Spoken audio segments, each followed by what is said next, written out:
musia mať účes ako my. Pani, neutíkajte. Prosím vás. Takže, kto chce odvahu? Tak. Ja by som teda.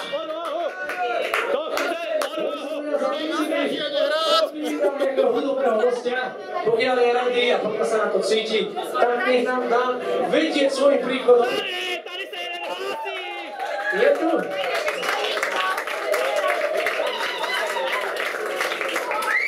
Tak co, pane doktore? Co, pane doktore, jak to jde?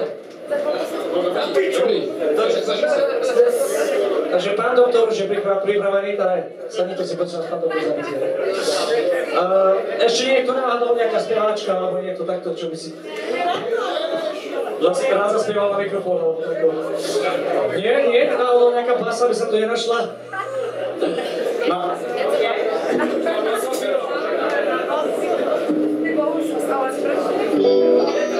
A to ďalší pán doktor sa sú mať gitarou.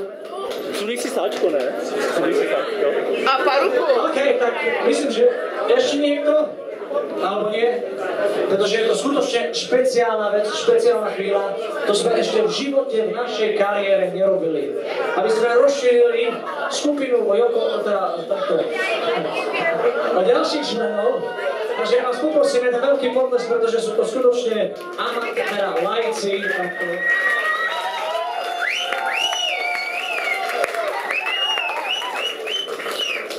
Tak my sa ešte pomaličky budeme chystať, pretože tá príprava je skutočne náročná na to, ako keď idete na operáciu, tak samozrejme čo? Umyť ruky. Nájsť pacient. Dobre, a tak ďalej, takže kábel, gitara, naladení sme, prosím vás, pane doktore. Ještě ne, povídej něco! Jeden.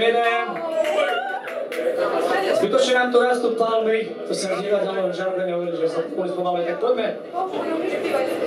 Inak všimnite si tú podobnosť tých dvoch bas-gitaristov. Áno. Tak, skutočne špeciálna pesnička. Je to pecka, dúfam, že sa vám to bude páčiť, pretože ten song sa volá Can't Buy Me Love. Can't Buy Me